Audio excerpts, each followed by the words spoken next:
자, 오늘 본문은 유다 왕 요아스의 성공과 실패에 대해서 함께 교훈을 얻고자 합니다. 유다 왕 요아스, 이거 우리 지지난주에 우리가 함께 살폈던 말씀인데, 그의 아버지 아하시아가 왕위에 오른 지 1년 만에 세상을 떠납니다.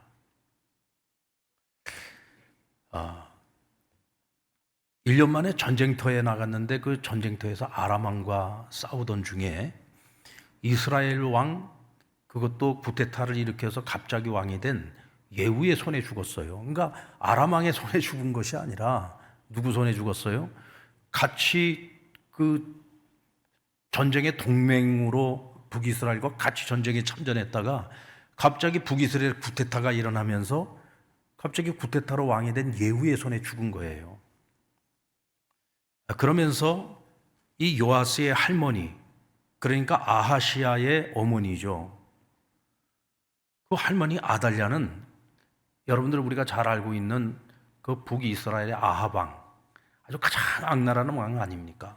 근데 그 아합의 딸이에요. 아주 정말 끔찍할 정도의 바알 우상 숭배자입니다. 근데 이 아달랴가 이 집안의 유다 왕국의 시부라서 왕비가 된 거예요. 근데 아달랴가 자기 아들이 그렇게 죽고 나니까 자기 스스로가 왕이 되기 위해서 자기 손자들을 다 척살해서 죽여버린 겁니다.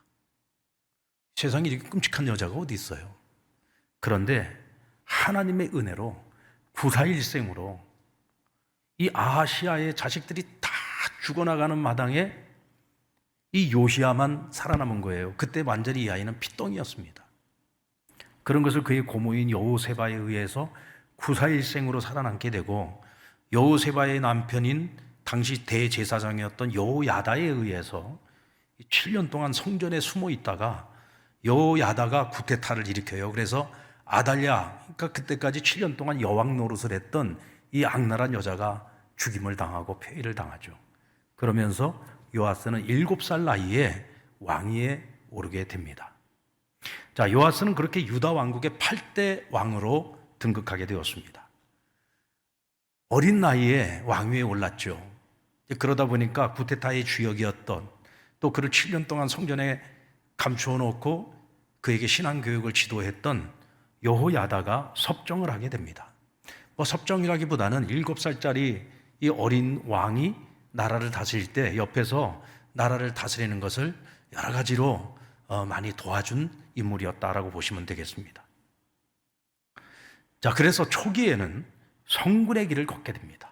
이 요아스가 정말 그 여호야다가 바랬던 그런 하나님을 경외하고 하나님을 사랑하고 또 백성들로 하여금 하나님을 경외하도록 만드는 그런 성군의 길을 걷게 됩니다.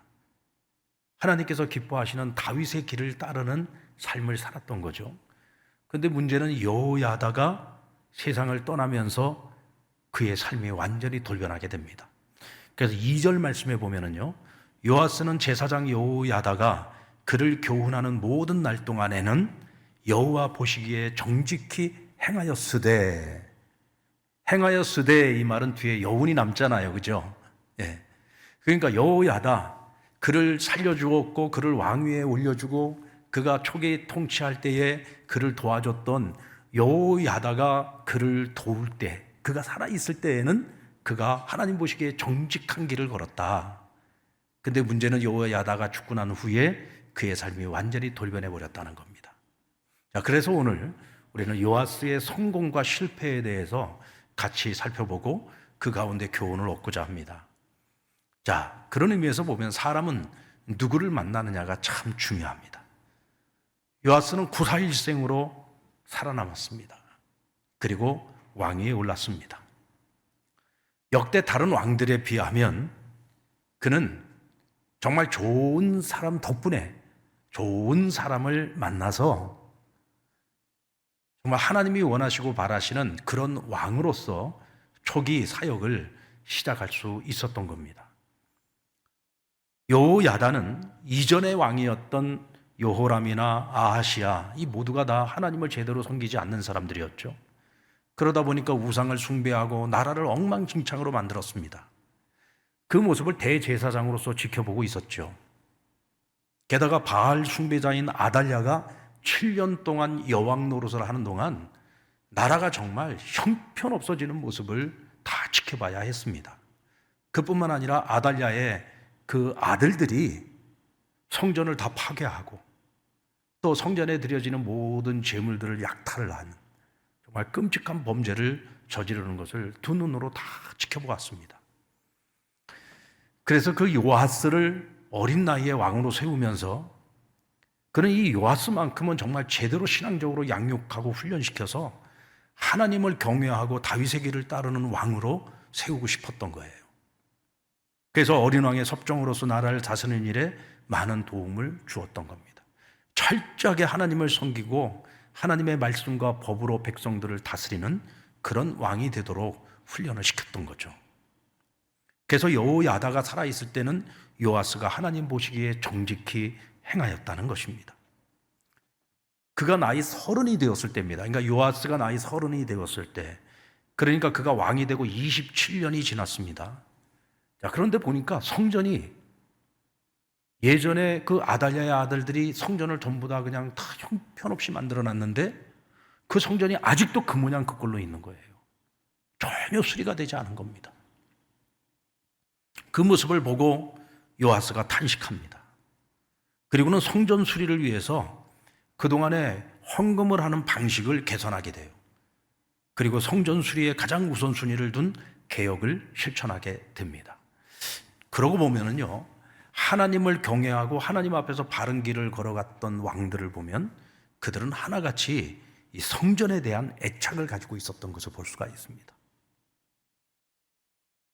다윗은 자신의 왕궁은 백향목으로 지어진 너무나 아름다운 왕궁에서 살면서 하나님은 여전히 성막, 텐트에 거하시는 것이 너무 마음이 아팠어요. 그래서 어떻게든 자기 손으로 하나님의 성전을 지어드리고 싶었습니다. 내가 살고 있는 이 왕궁보다도 더 화려하고 더 아름다운 성전을 하나님께 지어드리기를 원했어요. 비록 하나님께서 이를 허락하지 아니하시고 그의 아들 솔로몬으로 하여금 성전을 짓게 하시기는 했지만 어쨌든 간에 하나님은 다윗이 그토록 하나님을 사랑하고 하나님의 집을 지어드리기를 원하는 그 마음을 귀하게 여기셨습니다. 하나님을 사랑하는 마음이 어떤 것으로 이어진 거예요? 하나님의 성전, 하나님의 집을 지어드리고 싶은 것. 여러분, 우리나라 사람들 보면은요, 사랑하는 사람이 있으면요, 집 지어주고 싶어 합니다. 그래서 가끔 가다가 보면 정말 가난하고 어려운 불우한 환경에서 자랐던 연예인들이 스타가 되고 돈을 많이 벌면은요, 부모님들한테 제일 먼저 집부터 해드리더라고요. 집을 사드리든지 아니면 좋은 전원주택 집을 지어드리든지 그러더라고요. 왜 그럴까요? 하도 어렸을 때 가난하게 힘들게 어렵게 정말 좋은 집에서 살아보지도 못하고 다 어렵게 살았었잖아요. 그러니까 부모님들 노년에 좀 더 편안하게 좀 더 좋은 집에서 사는 모습을 보고 싶은 거죠. 부모님에게도 좋은 일이지만 그런 모습을 바라보는 내 마음이 평안하고 좋은 거예요. 왜? 내 부모님을 내가 사랑하기 때문에 사랑하는 부모님들에게 좋은 집 해드리고 싶은 거죠. 여러분들도 그런 자식들이 있었으면 좋겠죠? 예. 아니, 사람 마음이 다 그렇지 않겠습니까? 예, 여러분들 돈 많이 버셨으면 부모님들한테 좋은 집도 좀 해드리세요. 사랑하면 사랑하는 이에게 더 좋은 거 해주고 싶은 거잖아요. 내 집에 좋은 것들을 갖다 놓을 때 하나님 성전에 하나님의 집에 더 좋은 거 갖다 놓고 싶은 마음이 있잖아요. 그래서 제가 우리 상남교회 부임하고서 그때부터 제가 늘 강조했었던 것들이 뭐였느냐면 절대로 집에서 쓰던 거 집에 가지고 오지, 교회에 가지고 오지 말라는 얘기를 제가 초창기에 참 많이 했었던 것 같아요. 집에서 쓰던 거 절대로 교회 갖고 오지 마라. 집에서 쓰던 거 왜 교회에다 갖다 놓죠? 내 집에 더 좋은 거 갖고 왔기 때문에 쓰던 거 교회에다 갖다 놓는 거거든요. 버리기는 아깝고. 왜? 좋은 거니까. 근데 여러분, 하나님의 성전엔, 하나님의 집에는요, 내 집에 있는 것보다 더 좋은 거 갖다 놔야 돼요. 그렇잖아요, 그죠? 가장 좋은 것으로 하나님께 드려야 되는 겁니다. 하나님께 드리는 거잖아요. 그런 마음을 하나님이 기뻐하신다는 거죠. 근데 보면 하나님을 사랑하고 하나님을 경외하는 왕들이 하나같이 보면 성전에 관심을 갖고 또 하나님께 어떻게든 성전을 더 아름답게 지어드리기를 원하는 그런 마음을 가지고 있었다는 거예요. 이스라엘 백성들이 바벨론 포로 70년을 마치고 예루살렘으로 돌아올 때 제일 먼저 해야 했던 사명이 뭐냐? 성전을 재건하는 것이었습니다. 자, 여러분, 그들이 돌아왔을 때 예루살렘은 완전 황무지였습니다. 성벽도 없고요. 성전은 완전히 다 회파되고 없었습니다. 그들이 살 집도 없었습니다.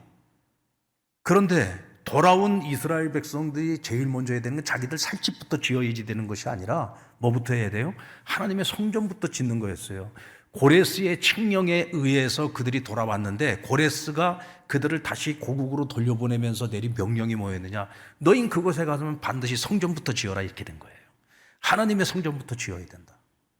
여러분들, 성전이 없는 예루살렘은요, 안고 없는 찐빵과 같습니다. 하나님이 함께 하시지 않는 예루살렘은 아무 의미가 없는 거예요. 그만큼 이스라엘 백성들에게 있어서 이 성전이라고 하는 것은 하나님의 임재입니다. 왜 성전부터 지으라고 했을까요? 여러분들, 요즘 우리가 새벽에 스가랴서를 지금 같이 묵상을 하고 있는데, 스가랴 선지자를 통해서 바벨론에서 돌아온 이스라엘 백성들에게 하나님이 첫 번째 주신 말씀이 뭐였냐면 여호와께 돌아오라는 거예요. 여호와께 돌아오라. 아니, 지금 몸은 이미 지금 예루살렘으로 돌아왔는데 자꾸 돌아오라 그러세요.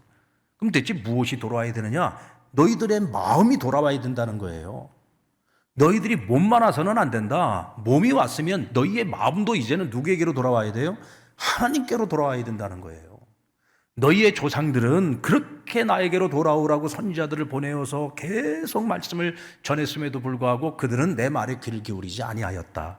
그래서 그들이 멸망하고 너희는 포로로 끌려갔다가 그 후손들인 너희가 지금 돌아온 것 아니냐. 그러니 너희는 절대로 그 조상들이 걸어갔던 그 길을 본받지 말라고 이야기를 합니다. 그럼 너희는 내게로 돌아와야 된다. 그러면서 스가랴 선지자를 통해서 강조한 게 뭐냐면 너희는 지금부터 다시 성전을 지어라 그랬어요. 성전부터 빨리 지어라. 너희 지금 살 집부터 지을 때가 아니야. 성전부터 빨리 지어야 된다. 너희는 먼저 하나님을 모시고 하나님 앞에서 다시 시작해야 되는 것이다. 그것을 강조해서 말씀을 했단 말이죠. 여러분, 우리가 살아갈 때 우리는 무엇을 중심으로 살아가야 됩니까? 무엇을 중심으로 살아가셔야 됩니까? 여러분, 우리는 교회 중심으로 살아가야 되는 거예요. 교회 중심으로 신앙생활을 해야지 되는 겁니다. 교회는 이 지상에 존재하는 하나님이 세우신 하나님의 나라죠. 비록 완전하지는 않아요. 이 지상의 교회가 완전하지는 않습니다. 이 지상의 하나님 나라가 완전하지는 않습니다. 그러나 하나님께서는 이 땅의 교회를 통해서 세상에 복음이 전파되게 하시고 교회를 통해서 사람들을 신앙적으로 양육하고 훈련시키고 교회를 통해서 함께 모여 예배하게 하고 함께 모여 기도하게 하고 함께 모여 하나님을 찬양하게 하고 교회를 중심으로 해서 우리가 주의 복음을 전하고 하나님 맡겨주신 사명을 감당하게 하신단 말이죠. 그래서 여러분 보면은요, 교회를 사랑하는 사람이 하나님을 사랑합니다. 교회를 열심히 섬기는 사람들이 보면은요, 하나님을 열심히 섬깁니다. 우리가 교회를 멀리하고 교회를 떠나는 그 순간에 우리의 신앙생활은 그것으로 끝나는 거예요. 굉장히 위험해지는 겁니다.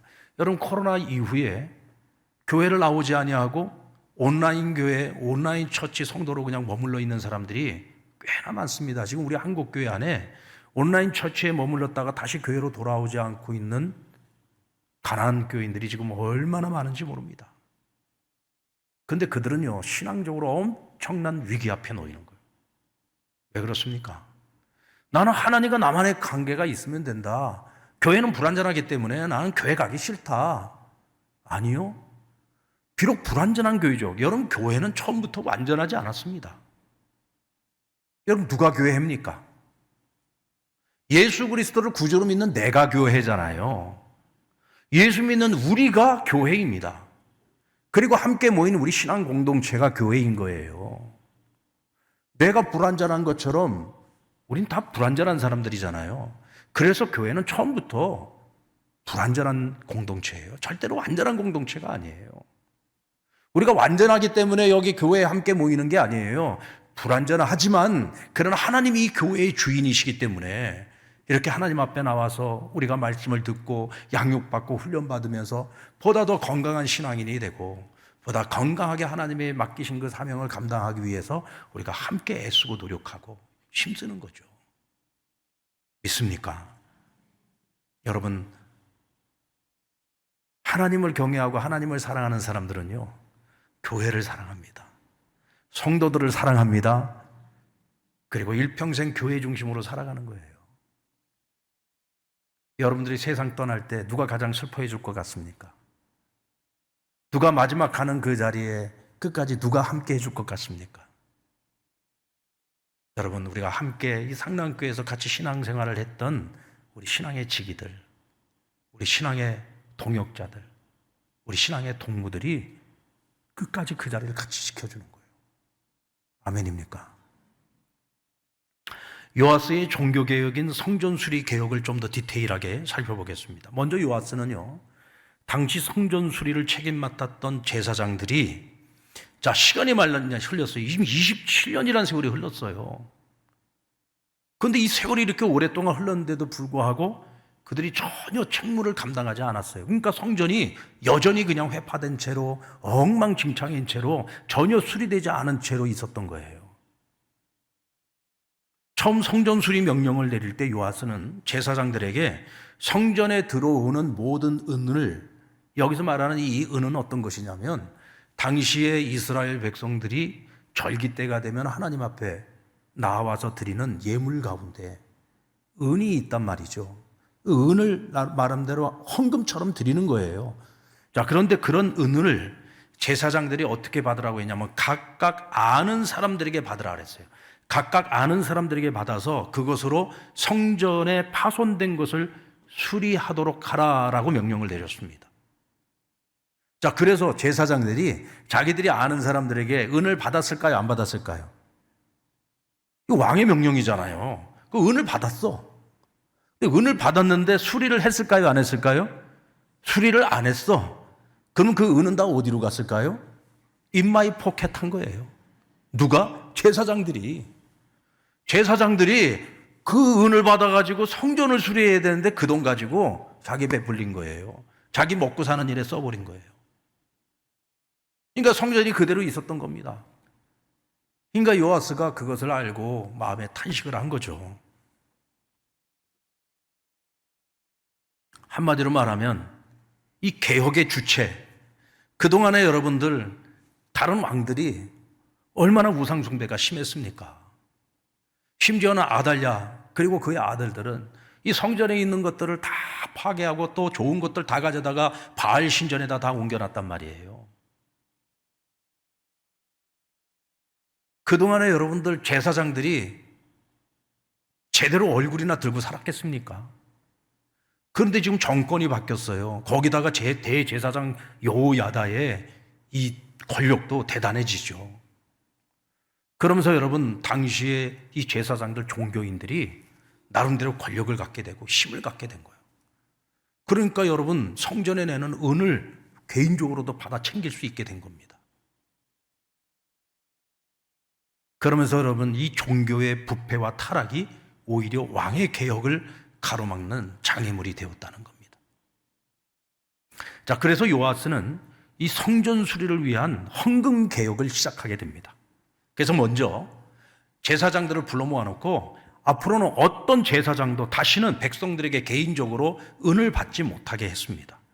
그리고 그들에게는 성전 수리를 맡기지 않았어요. 그래서 어느 누구도 성전 수리하는 이 일에 참여하지 못하도록 했습니다. 그리고 대제사장 여호야다가 한 궤를 가져다가 이 여호와의 전문 오른쪽 제단 옆에다가 이 한 궤를 놓고 위에다 구멍을 뚫어놨어요. 그래서 사람들이 자신들이 은을 가지고 오면 이 은을 각자가 제사장에 그것을 갖다 주는 것이 아니고 이 궤에다가 자기가 직접 갖다 엿도록 한 거예요. 그러다 보면 은이 꽉 차게 되면 궤가 꽉 차겠죠. 안 찹니까? 꽉 찰 거 아니에요. 은이 꽉 차면은 그때 왕의 왕의 서기와 그리고 대제사장이 함께 올라와서 여호와의 성전에 그 은들을 얼마가 들어왔는지를 계산을 하고 그걸 봉인을 해둡니다. 그거를 봉인을 해놨다가 이 헌금한 은은 어느 제사장의 손도 거치지 않고 오직 성전을 맡은 자들, 그러니까 이 성전 수리하는 일을 맡은 자, 책임자를 두어서요, 그에게 그 은을 주고 그 은을 실제로 수리하는 사람들이 있잖아요. 그러니까 뭐 목공들도 있을 거고 석공들도 있을 거고 또 미장이도 있고 또 이와 같이 실질적으로 건축을 하나에 투입되는 실제로 수리하는 사람들에게 그 돈을 주어서 재료를 사게 하고 거기에 필요한 도구를 사게 하고 그렇게 해서 성전 수리를 하도록 했다는 것입니다. 그러니까 여러분, 제사장들이 중간에서 가로채는 일이 없겠죠. 백성들이 드린 그 은이 그대로 성전 수리하는 자들에게 그대로 가서 오로지 성전 수리하는 일이라면 그 은이 사용되도록 했다는 것입니다. 그리고 성전 맡은 자가 일하는 자들에게 돈을 주고 성전 수리를 맡기는데, 자 보십시오. 회개하지 않았다 그랬어요. 여기서 회개하지 않았다 하는 얘기는 무슨 얘기냐면 돈을 얼마를 주었는데 이것을 가지고 수리를 하고 돈이 얼마가 남고 어떻게 되었고 하는 그런 부분들에 대해서 이 수리하는 자들이 우리가 이 돈을 받아서 이만큼 쓰고 이만큼 남았습니다라고 이것을 주든지 아니면 좀 부족했습니다라고 이야기를 하든지 이런 것에 대해서 완전히 믿고 맡겨버렸다는 거예요. 그것은 왜? 이 수리하는 자들이 성실하였기 때문이다라고 말을 합니다. 믿을 만한 사람들이었다는 거죠. 이게 여러분 참 아이러니한 일 아닙니까? 제사장들은 백성들이 갖다 바치는 것 갖다가 입마에 복해. 그리고 성전 수리하는 일을 하지도 않고 있는데, 여러분 당시에 이 목수들이라든지 석공들은요 가장 천한 직업에 속하는 사람들이에요. 어떻게 보면 천대받는 사람들이고 가장 별 볼 일 없는 사람들입니다. 그런데 이 사람들은 누가 보든지 보지 않든지 하나님의 성전을 수리하는 일에 정직했다는 거예요. 성실했다는 거예요.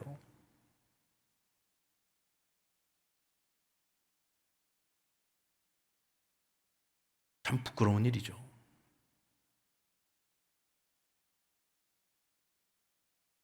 그리고 속건제의 은과 속죄제의 은은 성전에 드리지 않고 제사장에 돌렸다고 했습니다. 속건제의 은과 속죄제에 드려졌던 은은 성전에 드리지 않고 제사장에게 돌렸다. 이걸 누가 명령했느냐? 요아스 왕이 명령을 한 거예요. 왜 그렇게 했을까? 여러분들 우리 한번 생각해 봅니다.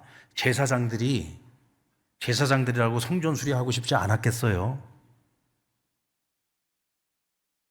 그런데 당시 제사장들이 먹고 사는 문제가 해결이 안 됐던 겁니다. 왜요? 그동안에 엄청나게 핍박당하고 살았잖아요. 그러니까 삶이 너무 힘들고 어려웠던 거예요. 그러다 보니까 마땅히 해야 될 일을 하지 못하고 그와 같은 부정과 부패를 저질렀던 거죠.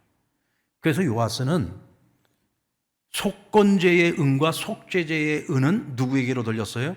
제사장들에게 돌려서 그들이 먹고 살아가는 이 생활의 문제를 완전하게 해결을 해준 겁니다. 그래서 다시는 그들이 부패하거나 타락하지 않도록, 하지 말아야 될 일들을 행하지 않도록, 말하자면 법으로 제도적으로 그 문제를 해결을 해줬다는 거예요.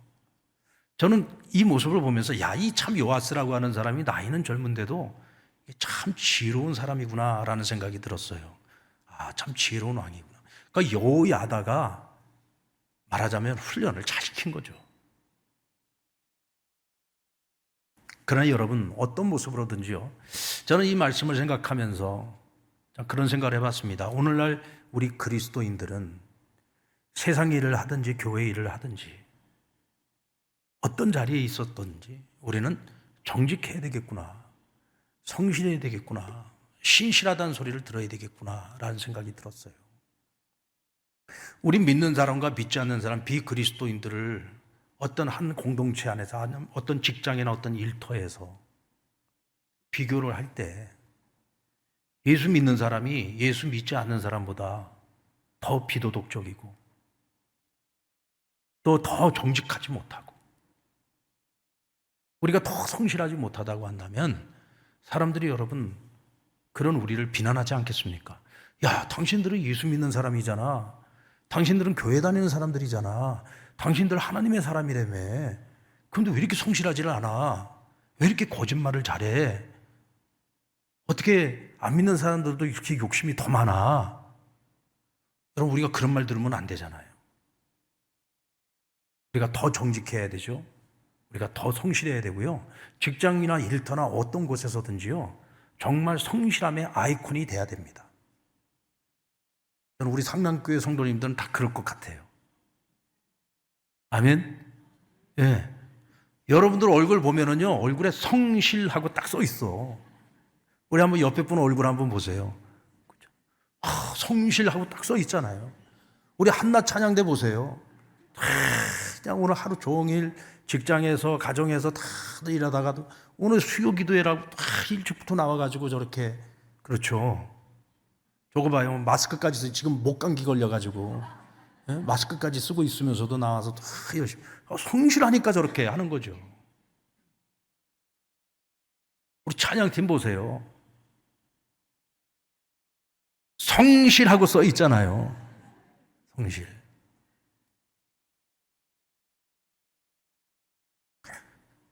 여러분들 오늘 우리의 성실함이 세상보다 우리가 더 뛰어나야 된다. 그래서 우리가 칭찬 듣는 그리스도인이 되는 것이 정말 중요합니다. 아멘. 사실 돈 앞에서는 사람들의 마음이 많이 흔들리죠. 근데 우리 그리스도인들은요, 그 돈 앞에서도 흔들리지 말아야 돼요. 세상 사람들 다 흔들려도 우리는 돈 앞에서 흔들리지 않는 사람이 돼야 됩니다. 그래서 예수 믿는 우리는 아유, 저 사람 법 없이도 살 수 있는 사람이에요. 이 소리를 우리가 듣고 살아야 됩니다. 아멘. 아우, 저 사람은요, 회개하지 않아도 돼요. 여기서 말하는 회개는 용서해달라고 비는 회개가 아니라 아유, 저 사람 뭐 일일이 따지고 뭐 돈이 남았니 안 남았니 그런 거 안 따져도 괜찮아요. 저 사람 믿을 만한 사람이에요. 우리 그런 소리 들어야지 돼요. 이와 같이 요아스의 이 성전 수리 개혁을 통해서 성전이 아름답게 수리가 됩니다. 여러분, 성전이 아름다워지니까 백성들이 하나님 성전에 더 오고 싶겠어요? 안 오고 싶겠어요? 더 오고 싶겠죠. 저에게 오시는 그 많은 분들이 그런 얘기를 해요. 목사님, 이 교회 건축한 지 얼마 됐어요? 그래요. 그래서 제가 우리 교회 건축한 지 이제는 한 30년 다 돼갑니다. 예? 아, 이 교회가 그렇게 오래됐어요? 자기들은 뭐 개껏해야 10년도 안 됐을 것 같다는 생각이 든다는, 교회가 너무 이제 막 지어놓은 교회 같다는 거예요.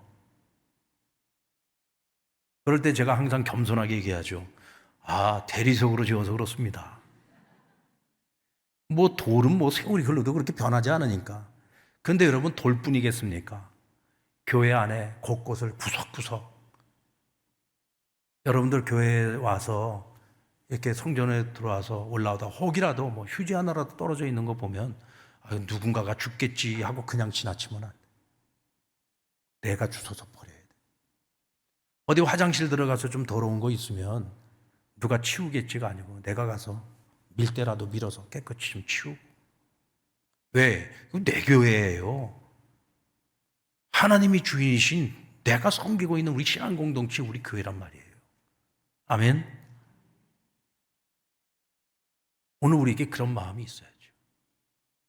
그러니까 성전이 이렇게 아름답고 깨끗하고 교회만 오면 너무 좋아요. 이 무더운 여름에도 그냥 에어컨 틀어서 빵빵하게 틀어가지고, 여러분들 지금 밖에 나가 보세요. 지금 막 더운 열기가 확 다가오고 습기가 확 다가오고 나가기도 싫어. 근데 지금 본당 안에는 시원하잖아요. 원래는 제가 설교 이쯤 하면 에어컨 끕니다. 근데 제가 끄지 말라고 했어요. 제가 왜냐하면 이쯤 하고 나면은 이게 나오는 이 바람 때문에 제가 목이 완전히 다 잠겨버리거든. 그래서 웬만치 틀어놨다가 끄는데 제가 끄지 말라 그랬어. 하도 더우니까. 나도 못 견디겠어요. 이렇게 좋은 교회, 교회 오면 제일 좋죠. 교회 오면 제일 행복하잖아요. 교회를 사랑하는 사람들이 신앙생활도 잘하는 거예요.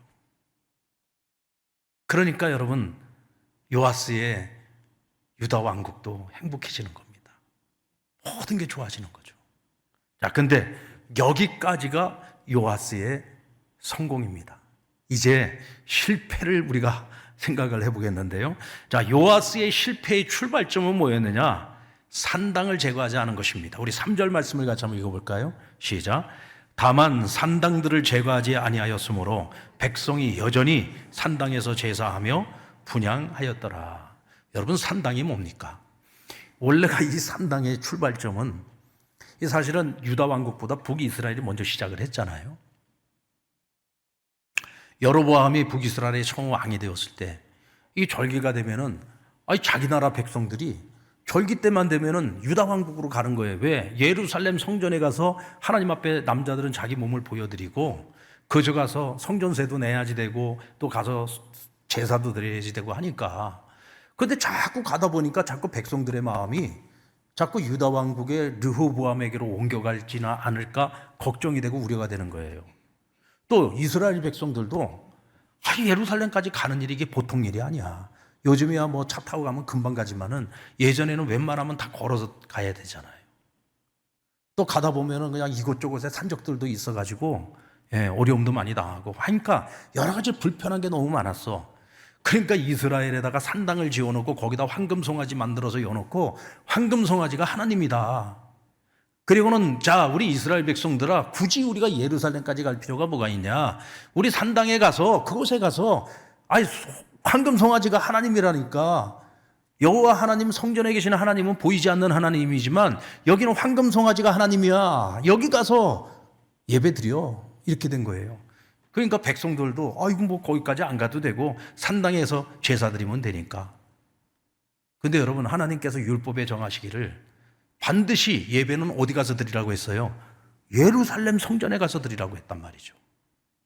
한마디로 말해서 인간의 편리함을 위해서, 또 재정적인 이익을 위해서, 그리고 왕의 입장에서는 백성들의 마음을 빼앗기지 않으려고 어떤 인간적인 욕심, 욕망 때문에 산당을 만들게 된 거예요. 그런데 나중에는 이 산당이 우상 숭배의 중심지가 됩니다. 그런데 이 짓을 나중에는 유다 왕국이 또 따라합니다. 같은 이 유다 왕국 예루살렘 안에 있으면서도, 예루살렘 그 주변에 있으면서도 이 남유다 왕국 있는 사람들은 예루살렘 성전에 금방 갈 수도 있잖아요. 근데 그것도 귀찮아. 그래가지고 곳곳에다가 산당을 만들어 놓고 예루살렘 성전에 가는 것이 아니라 그 산당에 가서 제사를 드리는 거예요. 한마디로 말해서 그들도 이 편리함에 익숙해져 버린 거죠. 그러면서 나중에는 그 왕들이 우상을 숭배하기 시작하고 그러면서 나중에는 이 산당이 우상 숭배지가 돼버린 거예요. 그런데도 불구하고 오늘 지금 종교개혁을 일으키고 있는 여호야다와 그리고 요아스가 이 문제를 해결을 못했어요. 당연히 이 산당이 지금 우상 숭배의 근거지가 되고 있고 이것이 지금 변질된 신앙생활의 지금 근거지가 되고 있다고 한다면 이거 제일 먼저 이거부터 처리를 해야 되거든요. 근데 이거 해결을 못했어. 왜 그랬을까? 그 이유가 뭘까요?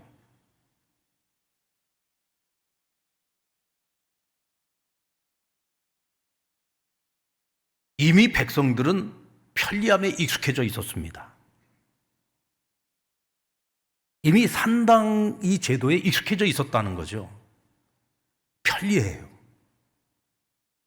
그러다 보니까 다시 예루살렘으로 가는 게 귀찮은 거야. 만약에 이 산당을 폐하게 되면 백성들의 반발을 사게 됩니다. 백성들의 반발을 사게 돼요. 그리고 이 산당을 지원하고 이 산당을 중심으로 해가지고 많은 지방 호족들이라든지 이런 사람, 왜냐하면 지금 여러분들 우리가 알아야 되는 것은 남유다 왕국에도 지금까지 우상 숭배하는 왕들에 의해서 오랜 세월 동안, 오랜 시간들 동안 이곳에 우상 숭배가 거의 뿌리를 내리고 있는 상황이었습니다. 그래서 나중에 여호야다가 죽고 난 후에 어떤 일이 생기느냐, 지방의 방백들이 다 모여요. 그래서 여호야다가 죽자마자 찾아와가지고 왕에게 우리가 충성을 다하겠습니다 하면서 한 가지 제안을 한 것이 뭐냐면, 이제 우리 성전에 가서 제사 드리지 말고 우린 이제 다시 바알을 섬기고 싶습니다. 우린 다시 아세라를 섬기고 싶습니다. 그래서 아세라의 성전을 지어달라고 요청을 합니다. 여호야다가 다 허물어버렸던 아세라의 성전, 바알의 신전을 다시 지어달라는 거예요. 그런데 요아스가 그들의 말을 듣고 아세라 성전을 지어줍니다. 바알의 신전을 지어줘요. 그리고 심지어는 요아스 자신도 하나님을 버리고 바알을 따르고 아세라를 섬기는 우상 숭배자가 돼버리고 맙니다. 그런데 이와 같은 일들이 어디서부터 시작됐느냐? 이 산당을 해결하지 못한 것부터 시작이 됐다는 거죠. 이것쯤이야. 이 정도는 남겨둬도 되지 않을까? 아니요. 여러분, 악의 뿌리를 뽑을 때는요, 완전히 뽑아버려야 되는 거예요. 악의 잔재를 남겨두면 안 되는 겁니다. 그러면 나중에는 이 악이 결국은 선을 삼켜버리고 마는 거예요. 하나님께서 왜 가나안 땅에 들어가서 그 땅의 정복 전쟁을 통해 그 땅 백성들을 전부 다 내쫓으라고 했습니까? 왜 다 죽이라고 했습니까? 왜 다 허물어버리라고 했어요? 완전히 뿌리를 뽑아버리지 않으면 결국은 여러분, 인간은 죄를 가지고 있는, 죄성을 가지고 있는 존재이기 때문에 여러분, 결국은 이 우상 종교, 바알 종교나 아세라 종교나 몰렉 종교나 이런 모든 우상 종교들의 특징이 뭐냐? 지극히 세상적이에요. 굉장히 음란하고요. 굉장히 물질적이고요. 또 풍요의 신들이고요. 그러니까 사람들이 누구나가 다 갖고 싶은 거에 대한 그 욕망을 채워주는 신들입니다. 그러니까 사람들은 하나님처럼 율법을 정해놓고 이 율법대로 행하면 복을 받는다. 이게 싫은 거예요. 그냥 열심히 가서 신을 잘 섬기면은 신이 풍요를 주고 또 그들이 섬기는 그 신앙의 방식이 보면 얼마나 음란한지 몰라요. 바알 신전, 아세라 신전 이런 곳에 가보면은 전부 여사제들이 전부 창녀들이었어요. 몸 파는 여자들이었습니다. 그러니까 여러분, 그 사회 자체를 굉장히 음란하고 타락한 사회로 만드는 그런 것들이 전부 우상 종교였단 말이죠. 근데 사람들은요, 그런 게 즐거워요. 굉장히 자극적이잖아요. 그러니까 사람들이 그런 것에 빠질 수밖에 없는 게 이미 백성들이 하나님 섬기는 것보다 이 우상 숭배하는 것이 훨씬 더 즐거워, 훨씬 더 자극적이고 훨씬 더 재미있고 훨씬 더 행복한 거예요. 그러니까 조금만 시간이 지나고요, 조금만 더 열심히 사라져버리게 되면은 언제든지 다시 우상 종교로, 이 잘못된 신앙으로 빠질 수 있다는 거죠. 그래서 하나님은 아예 그냥 씨를 말리라는 거예요. 아예 그 모든 악의 근원을 뿌리 뽑아버리라는 겁니다.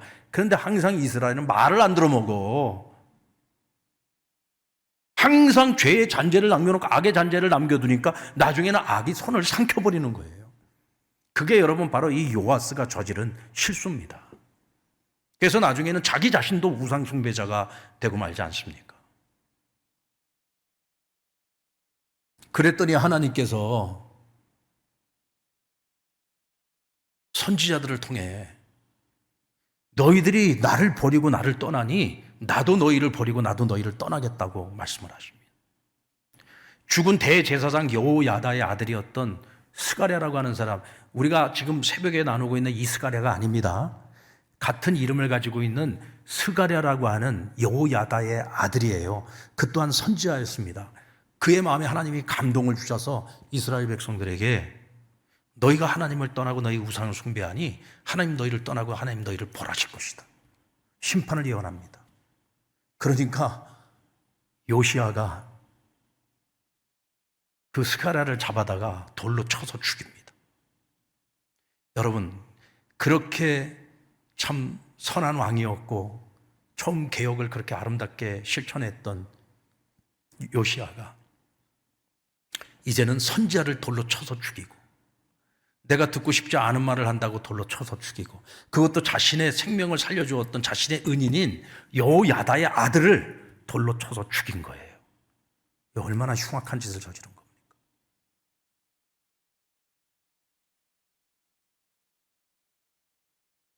결국은 여러분, 하나님께서 말씀하신 대로 이스라엘 위기가 찾아옵니다. 우리 17절, 18절 말씀을 한번 볼까요? 17절로 18절 말씀에 보면 아람왕 하사엘이 올라와서 가드를 쳐서 점령하고 예루살렘으로 올라오고자 하므로 요아스는 그의 조상들 유다왕 여호사밧과 여호람과 아하시야가 구별하여 드린 모든 성물과 여호와의 성전 곡관과 왕궁에 있는 금을 다 가져다가 아람 왕 하사엘에게 보냈더니 하사엘이 예루살렘에서 떠나갔다라고 기록하고 있습니다. 자, 이게 지금 무슨 얘기입니까? 가만히 있던 아람 왕 하사엘이 갑자기 쳐들어온 거예요. 근데 그 군대가 얼마나 막강한지 이건 싸워보나 마나야. 그러니까 요시아가 야, 이건 싸워보나 마나인데 이건 우리가 백전백패할 수밖에 없는데, 예전 같았으면 아마 그가 제일 먼저 하나님을 찾았을 겁니다. 하나님께 부르짖었을 거예요. 근데 그러지 않았습니다. 어떻게 했어요? 성전 곳간에 있는 모든 금붙이들, 좋은 것들, 왕궁에 있는 모든 금, 자기 선대 왕들이 하나님 앞에 드렸던 모든 성물들까지 딱 끌어다가 박박 긁어다가 하사엘에게 다 갖다 바친 거예요. 이거 받고 제발 좀 돌아가십시오. 그래서 하사엘이 그 금을 받고 그 많은 재물을 받고 마음이 녹아 다시 돌아갑니다. 그래서 다행히 위기는 넘겨요. 근데 여러분, 이 얼마나 부끄럽고 수치스러운 일입니까? 적어도 여러분, 그의 선대왕이었던 여호람도요, 어떻게 보면은 이 요시아보다도 더 우상숭배자였고 더 안심한 사람이었고 더 악한 자였습니다. 그래도 이 사람, 그래도 그 당시 그 시대에는 누가 선지자였죠? 엘리사가 선지자였잖아요. 그러니까 엘리사에게 찾아가서 이거 어찌하면 좋습니까? 그럼 또 엘리사가 하나님께 기도해가지고 하나님이 그 악한 왕인데도 불구하고 이스라엘 백성들을 구원해 주시잖아요. 수많은 기사와 표적을 보여주시지 않았습니까? 그런데 이제는 더 이상 하나님이 그들에게 은혜를 베풀지 않습니다. 그러다 보니 그러지 않아도 뭐 삶이 넉넉하지도 않고 지금 이 유다 왕국이 지금 많이 저무너져 가고 있는 상황인데, 결국은 있는 거 없는 거 다 갖다 바치고, 그래서 간신히 위기나 모면하는 그런 처지가 되고 말았다. 그리고 나서 요시아는 어떻게 됩니까? 신하들이 반역을 해가지고 신하들 손에 결국은 비참하게 죽음을 맞이하게 됩니다.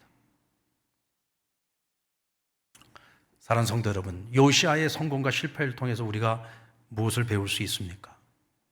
요시아는 하나님의 은혜 때문에 왕이 될 수 없는 사람이 왕이 되었어요.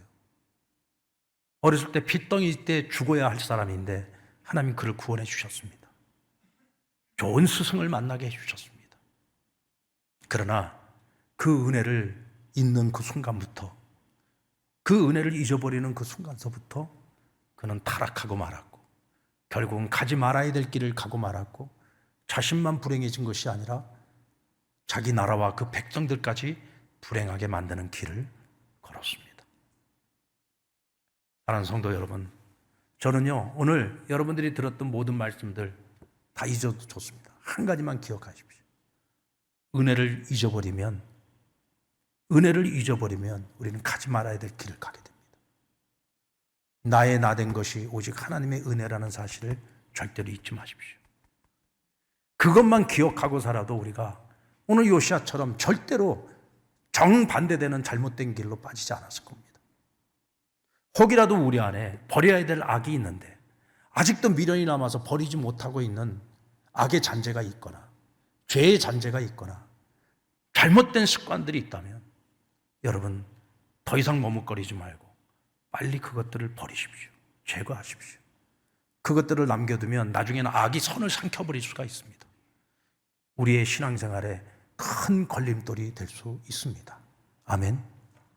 오늘 주신 말씀을 우리의 마음에 새기고 이 교훈을 따라 우리 모두가 승리하는 삶을 살아가기를 주의 이름으로 축원합니다.